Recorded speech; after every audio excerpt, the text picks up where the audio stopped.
കൃപാസനം പത്രം ജനുവരി 2026 പാർട്ട് 1. ബഹുമാനപ്പെട്ട ജോസഫ് അച്ഛൻ്റെ സന്ദേശം. ഉടമ്പടിയെടുത്ത് അനുഗ്രഹം പ്രാപിക്കുന്ന സമയം വരെ ക്രിസ്തുവിനെ നേടാനാണ് പരിശ്രമിക്കേണ്ടത്. കഴിഞ്ഞ ദിവസങ്ങളിൽ ഒരു അക്രൈസ്തവ സഹോദരി കൃപാസനം അൾത്താരയിൽ ഒരു സാക്ഷ്യം പറഞ്ഞിരുന്നു. പെട്ടെന്ന് ജീവിതം മൈനസിലേക്ക് പോയ ഒരു സാക്ഷ്യം.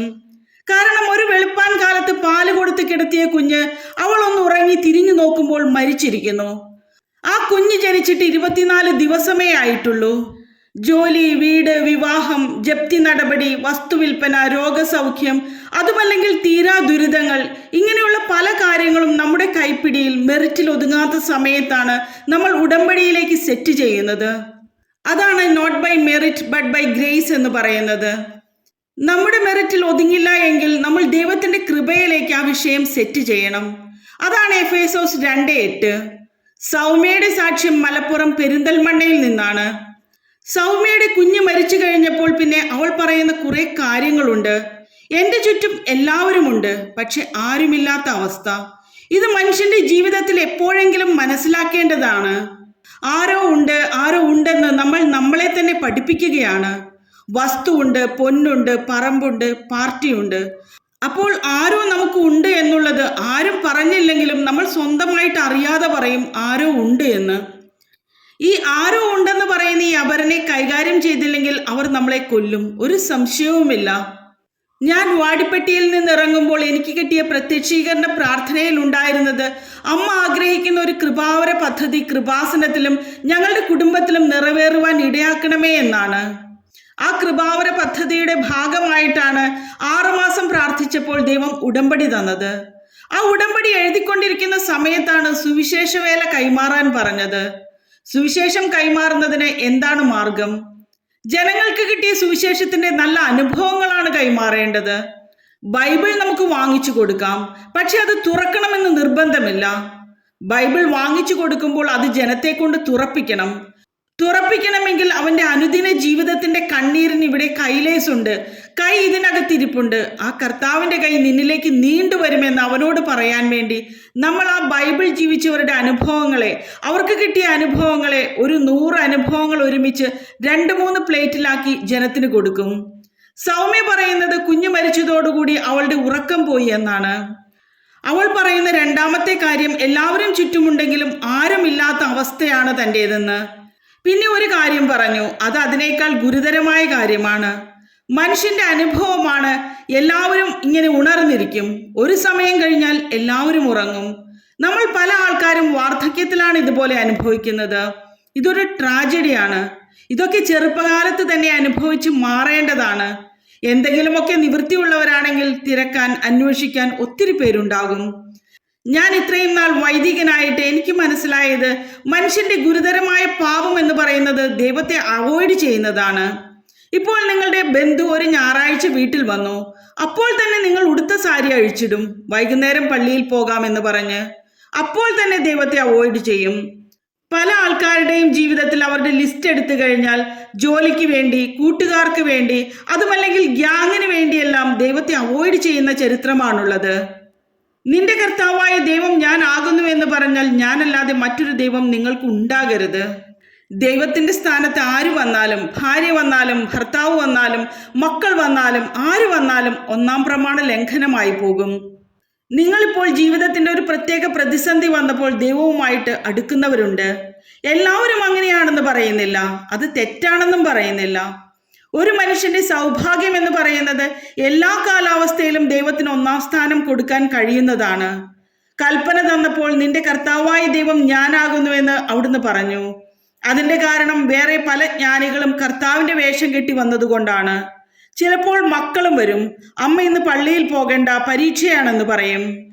നിന്റെ കർത്താവായ ദൈവം ഞാനാകുന്നു എന്ന് പറയുമ്പോൾ എവിടെയെല്ലാം ദൈവത്തിന്റെ പ്രാധാന്യം വേറെ ഏതെങ്കിലും വസ്തുവിനോ, ജോലിക്കോ, വേറെ ഏതെങ്കിലും സംവിധാനത്തിനോ, അതുമല്ലെങ്കിൽ വ്യക്തികൾക്കോ കൊടുത്താൽ ഉടനെ അത് 1-ാം പ്രമാണ ലംഘനമായി മാറും. കൗൺസിലിങ്ങിന് കൊണ്ടുപോയി കഴിഞ്ഞപ്പോൾ ഡോക്ടർ സൗമ്യയോട് പറഞ്ഞു, ജീവിതവും മരണവും അത് ജീവിതത്തിന്റെ ഭാഗങ്ങളാണ്, അതൊരു റിയാലിറ്റിയാണ്, ആക്സെപ്റ്റ് ചെയ്യാതെ പറ്റില്ല എന്ന്. മനുഷ്യന്റെ മുഴുവൻ പ്രശ്നങ്ങൾക്ക് പരിഹാരമായിട്ടാണ് ക്രിസ്തുവിനെ കൊടുത്തിരിക്കുന്നത്. ക്രിസ്തുവാണ് ലോകത്തിലെ എല്ലാ വിഷയങ്ങൾക്കുമുള്ള പരിഹാരം. ലോകത്തിലെ എല്ലാ വിഷയങ്ങൾക്കും പരിഹാരമായിട്ട് ദൈവം മീമാംസകളും മനഃശാസ്ത്രവും ഉണ്ടാക്കിയിട്ടില്ല. ലോകത്തിലെ എല്ലാ വിഷയങ്ങൾക്കും പരിഹാരമായിട്ട് ദൈവം തന്നിരിക്കുന്നത് ക്രിസ്തുവിനെയാണ്. ഓരോരോ മാർഗങ്ങളിലൂടെ പോകുമ്പോൾ ക്രിസ്തുവിന് പകരം നമ്മൾ സബ്സ്റ്റിറ്റ്യൂട്ട് ചെയ്യുമ്പോൾ ക്രിസ്തുവിനെ റിജക്റ്റ് ചെയ്യുകയാണ് ചെയ്യുന്നത്. ജെറമിയ 2:13 എന്തെന്നാൽ എൻ്റെ ജനം 2 തിന്മകൾ പ്രവർത്തിച്ചു. ജീവജലത്തിന്റെ ഉറവയായ എന്നെ അവർ ഉപേക്ഷിച്ചു. ജലം സൂക്ഷിക്കാൻ കഴിവില്ലാത്ത പൊട്ടക്കിണറുകൾ കുഴിക്കുകയും ചെയ്തു. ക്രിസ്തുവിനെ മാറ്റി നിർത്തിക്കൊണ്ട് വേറൊരു സൊല്യൂഷൻ ഉണ്ടാക്കി കഴിഞ്ഞാൽ ബൈബിൾ അതിനെ അപ്പോൾ തന്നെ ബ്ലോക്ക് ചെയ്യും. ബൈബിളിൽ പഴയ നിയമത്തിൽ ജോബിന്റെ സങ്കടകാലത്ത് ആശ്വാസം തന്നവരിൽ നിന്ന് ആ ആശ്വാസം എങ്ങനെയാണ് അനുഭവിച്ചതെന്ന് ജോബ് പറയുന്നുണ്ട്. വല്ലാത്തൊരവസ്ഥയിലൂടെയാണ് ജോബ് കടന്നു പോകുന്നത്. അപ്പോൾ ഈ ആശ്വാസകർ വരും. ഒരു സമയം വരുമ്പോൾ ഒരാശ്വാസവും നമുക്ക് ഏൽക്കില്ല എന്ന് മനസ്സിലാക്കണം. അതായത് ഈ ടൈം എന്ന് പറയുന്നത് ക്രിസ്തുവിനെ നമ്മൾ ആർജിക്കാൻ വേണ്ടിയുള്ള ടൈമാണ്. ക്രൂശിതനായ ക്രിസ്തുവിനെ നമ്മൾ സ്വീകരിക്കാനുള്ള ടൈമാണ്. ക്രൂശിതനായ ക്രിസ്തുവിനെ സ്വീകരിക്കുന്നത് ദുഃഖവെള്ളിയാഴ്ചയും നോമ്പുകാലത്തും മാത്രമല്ല. നമ്മുടെ ജീവിതത്തിലെ ക്ലേശകാലങ്ങൾ ക്രൂശിതനായ ക്രിസ്തുവിനെ സ്വീകരിച്ചിട്ട് അവന്റെ കൂടെ എഴുന്നേൽക്കാൻ വേണ്ടിയുള്ള ദൈവത്തിന്റെ പരിപാലനയുടെ ഭാഗമാണത്. ഈ സമയം ആവശ്യമില്ലാത്ത പ്രാധാന്യം ആൾക്കാർക്ക് കൊടുക്കുകയും അവർ വന്നില്ല, തിരക്കിയില്ല, അന്വേഷിച്ചില്ല എന്ന് പറഞ്ഞുകൊണ്ട് അവരോട് വഴക്കിടുന്ന പഴയ മനുഷ്യനെ അവന്റെ ചെയ്തികളോടുകൂടെ നിങ്ങൾ ദൂരെ എറിയണം. കൊളോസോസ് 3:9-10 വചനങ്ങൾ. പഴയ മനുഷ്യനെ അവന്റെ ചെയ്തികളോടുകൂടെ നിഷ്കാസനം ചെയ്യുവിൻ. സമ്പൂർണ്ണ ജ്ഞാനം കൊണ്ട് സൃഷ്ടാവിന്റെ പ്രതിച്ഛായയ്ക്ക് അനുസൃതമായി നവീകരിക്കപ്പെടുന്ന പുതിയ മനുഷ്യനെ ധരിക്കുവിൻ. സൃഷ്ടാവിന്റെ പ്രതിച്ഛായയ്ക്ക് അനുസൃതമായി നവീകരിക്കപ്പെടുന്ന പുതിയ മനുഷ്യൻ ആരാണ്? ക്രിസ്തുവാണ്. ക്രിസ്തുവിനെ ധരിക്കാനാണ് പറയുന്നത്. ക്രിസ്തുവിനെ നേടാൻ വേണ്ടി സകലതും കുപ്പയായി കരുതണം. ഫിലിപ്പി 3:8 ഇവ മാത്രമല്ല, എൻ്റെ കർത്താവായ യേശു ക്രിസ്തുവിനെ പറ്റിയുള്ള ജ്ഞാനം കൂടുതൽ വിലയുള്ളതാകയാൽ സർവവും നഷ്ടമായി തന്നെ ഞാൻ പരിഗണിക്കുന്നു. അവനെ പ്രതി ഞാൻ സകലവും നഷ്ടപ്പെടുത്തുകയും ഉച്ഛിഷ്ടം പോലെ കരുതുകയുമാണ്. ക്രിസ്തുവിനെ നേടാൻ വേണ്ടി പല കാര്യങ്ങളും പല മനുഷ്യരും പല രീതിയിൽ നമ്മളോട് പെരുമാറിയതും അതുപോലെ തന്നെ നമ്മളെ അപമാനിച്ചതും നമ്മളെ കൊച്ചാക്കിയതും നമ്മളെ അവോയ്ഡ് ചെയ്തതും നമ്മളെ പരിഗണിക്കാതിരുന്നതും ഈ സംഭവങ്ങളെല്ലാം നിങ്ങൾ മനസ്സിൽ നിന്ന് കളയണം. ക്രിസ്തുവിനെ നേടാൻ വേണ്ടി സകലതും വേസ്റ്റ് ആയിട്ട് കരുതണം. വിശുദ്ധിയിലേക്ക് വരണമെങ്കിൽ കുറെ വേസ്റ്റ് എടുത്ത് പുറത്ത് കളയണം. നിങ്ങൾ വീട്ടിലും അങ്ങനെയല്ലേ? വീട് വൃത്തിയാക്കണമെങ്കിൽ എന്തു ചെയ്യണം? ആദ്യം വേസ്റ്റ് മാനേജ് ചെയ്യണം. വേസ്റ്റ് അതിന്റെ ഉറവിടങ്ങളിൽ തന്നെ നശിപ്പിക്കാൻ പറയും, അല്ലാതെ മറ്റുള്ളവരുടെ വീട്ടിൽ കൊണ്ടുപോയി ഇടരുത്.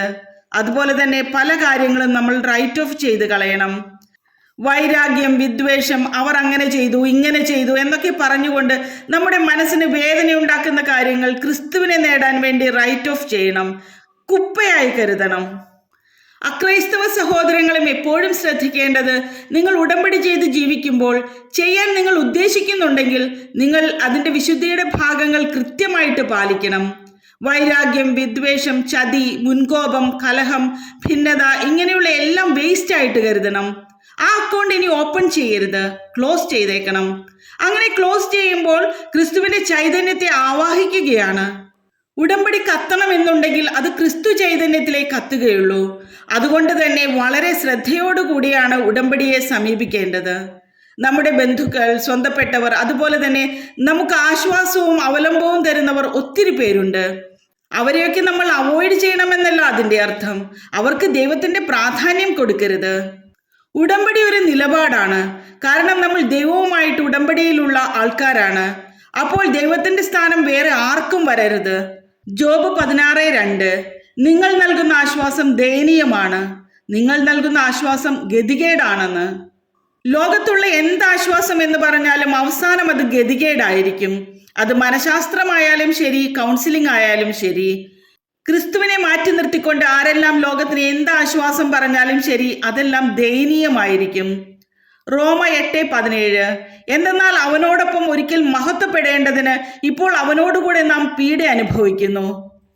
അതായത് നമുക്ക് ആശ്വാസത്തിനും നമുക്ക് കൂട്ടായിട്ടും നമുക്ക് സഹവാസത്തിനും എല്ലാത്തിനും കൂടി നമ്മുടെ സഹന സാഹചര്യങ്ങളിൽ ദൈവം ഒരാളെയേ തന്നിട്ടുള്ളൂ. അത് നിന്റെ ഭർത്താവല്ല, അത് നിന്റെ ഭാര്യയല്ല, നിന്റെ മക്കളല്ല, ബന്ധുക്കളല്ല, ആരുമല്ല. ദൈവം തന്നിരിക്കുന്നത് ക്രിസ്തുവിനെയാണ്. വിശ്വാസിയെ സംബന്ധിച്ചിടത്തോളം നമ്മുടെ സഹനം ക്രിസ്തുവിന്റെ സഹനത്തോടുകൂടി കൂട്ടിവെക്കുമ്പോഴാണ് ക്രിസ്തുവിന്റെ സഹനമായിട്ട് കൺവേർട്ട് ആകുന്നത്. അതാണ് നമുക്ക് നിത്യതയ്ക്ക് ക്രിസ്തുവിന്റെ കൂടെ മഹത്വം പ്രാപിക്കുന്നതിന് ഉതകുന്നത്. ജീവിതത്തിലുണ്ടാകുന്ന സഹനങ്ങളെ ക്രിസ്തുവിന്റെ കൂടെ നേടി കുരിശിനെ കൃപയാക്കാൻ പഠിക്കണം. അതായത് ഈ ലോകത്തിലുണ്ടാകുന്ന ഒരു സഹനം പോലും വേസ്റ്റ് ആകരുത്. ക്രിസ്തുവിനെ മാറ്റി നിർത്തിയാൽ സഹനം വേസ്റ്റ് ആകും. കർത്താവ് പറഞ്ഞത് ഒരു കർണത്തിനടിക്കുന്നവന് മറ്റേ കർണം കാണിച്ചു കൊടുക്കാനാണ്. ക്രിസ്തുവിനെ നേടാൻ, ക്രിസ്തുവിൽ ശക്തി പ്രാപിക്കാൻ വേണ്ടി ക്രിസ്തു പറഞ്ഞിരിക്കുന്ന മാർഗമാണത്. സഹനത്തിലൂടെ ക്രിസ്തു രക്ഷ നേടിയെടുത്തില്ലെങ്കിൽ ക്രിസ്തുവിനോട് ബന്ധപ്പെട്ട നിത്യത വരെയുള്ളതെല്ലാം, പരിശുദ്ധാത്മ ദാനങ്ങൾ ഉൾപ്പെടെയുള്ളതെല്ലാം വരുന്നത് നമ്മുടെ സഹന സാഹചര്യങ്ങളെ ക്രിസ്തുവിഹിതമായി അർത്ഥവത്തായി നമ്മൾ എങ്ങനെ സമീപിച്ചു എന്നുള്ളതിനെ അടിസ്ഥാനമാക്കിയാണ്. ഈ സുവിശേഷ സാക്ഷ്യത്തിന് നമ്മളെ ഒരുക്കുന്നതാണ് ഉടമ്പടി ജീവിതം എന്ന് പറയുന്നത്. മത്തായി 7-ാം അധ്യായം 9-10 വചനങ്ങൾ. മകൻ അപ്പം ചോദിച്ചാൽ കല്ല് കൊടുക്കുന്ന ആരെങ്കിലും നിങ്ങളിലുണ്ടോ? അഥവാ മീൻ ചോദിച്ചാൽ പാമ്പിനെ കൊടുക്കുമോ? മക്കൾക്ക് നല്ല വസ്തുക്കൾ കൊടുക്കണമെന്ന് ദുഷ്ടരായ നിങ്ങൾ അറിയുന്നുവെങ്കിൽ നിങ്ങളുടെ സ്വർഗസ്ഥനായ പിതാവ് തന്നോട് ചോദിക്കുന്നവർക്ക് എത്രയോ കൂടുതൽ നന്മകൾ നൽകും. ഇതിനർത്ഥം നിങ്ങൾ ഉടമ്പടിയിൽ എന്താണ് വെച്ചിരിക്കുന്നത് അത് അതുപോലെ തരും എന്നാണ്. സൗമ്യയെ ദൈവം തിരിച്ചു കൊണ്ടുവരുന്ന രീതിയുണ്ട്. ആദ്യം തന്നെ കൊണ്ടുവന്ന ഒരു കൃപാസനം പത്രം കൊടുക്കും. സൗമ്യ മനസ്സില്ലാ മനസ്സോടെ പത്രം വാങ്ങിക്കും. പത്രം വാങ്ങിച്ചിട്ട് രാത്രിയാകുമ്പോൾ കൊച്ചിന്റെ കാര്യമോർത്ത് ആധി കൊണ്ട് ഉറക്കമില്ലാതിരിക്കുമ്പോൾ പെട്ടെന്ന് ഇവൾ പത്രം പിടിച്ചിട്ട്, അമ്മേ ഞാൻ ഉറങ്ങണമെങ്കിൽ ഇന്ന് എന്നെ ഉറക്കണം, ഞാൻ ഉറങ്ങിയിട്ട് 6 മാസമായി എന്ന് ചങ്ക് പൊടിഞ്ഞു പറയും. ഒരു 2-3 മിനിറ്റ് കഴിഞ്ഞപ്പോൾ അവൾ ഉറങ്ങി. അതാണ് അവൾ പറഞ്ഞ ആദ്യ ദൈവാനുഭവം. എത്രയോ മാസങ്ങളായിട്ട് വേദന കൊണ്ട് തിളച്ചു മറിയുന്ന ഹൃദയമാണ്. നിങ്ങൾ ഈ പത്രം കൊടുക്കുമ്പോൾ മാതാവിന്റെ കയ്യിൽ ആ വേദനിക്കുന്നവനെ പിടിപ്പിക്കുകയാണ്. പ്രേക്ഷിത പ്രവർത്തനം പോലെ, അതായത് സുവിശേഷ വേല പോലെ വിലയുള്ളത് ലോകത്തൊന്നുമില്ല. 1 കൊറിന്തോസ് 9:16. ഞാൻ സുവിശേഷം പ്രസംഗിക്കുന്നെങ്കിൽ അതിലെനിക്ക് അഹംഭാവത്തിന് വകയില്ല. അതെന്റെ കടമയാണ്. ഞാൻ സുവിശേഷം പ്രസംഗിക്കുന്നില്ലെങ്കിൽ എനിക്ക് ദുരിതം. കടമയാണ് നമ്മൾ ചെയ്യുന്നത്. മറ്റു മനുഷ്യരെ അവരുടെ വേദനകളിൽ സഹായിക്കാനും ആശ്വസിപ്പിക്കാനും നമുക്ക് കടമയുണ്ടെങ്കിൽ ഒരു മനുഷ്യന്റെ ഏറ്റവും വലിയ കടമ എന്നത് ക്രിസ്തുവിനെ കൈമാറുക എന്നതാണ്. 2 കൊറിന്തോസ് 1:20. ദൈവത്തിന്റെ സകല വാഗ്ദാനങ്ങളും ക്രിസ്തുവിൽ അതെ എന്ന് തന്നെ. അതുകൊണ്ട് തന്നെയാണ് ദൈവമഹത്വത്തിന് അവൻ വഴി നമ്മൾ ആമേൻ പറയുന്നത്. ക്രിസ്തുവിനെ കൊടുക്കുന്നതിന്റെ പ്രഥമ പടിയായിട്ടാണ് നമ്മൾ ക്രിസ്തു അനുഭവത്തിന്റെ സാക്ഷ്യങ്ങൾ കൊടുക്കുന്നത്. കുറച്ചു കഴിയുമ്പോൾ സൗമ്യ കൃപാസനത്തിലേക്ക് വരും.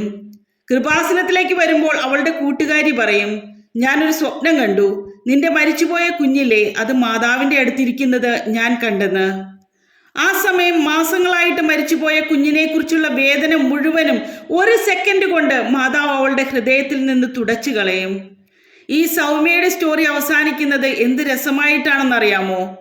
ഉടമ്പടിയിലൂടെ അവൾ 2-3 മാസം കഴിയുമ്പോൾ ഗർഭം ധരിക്കുന്നു.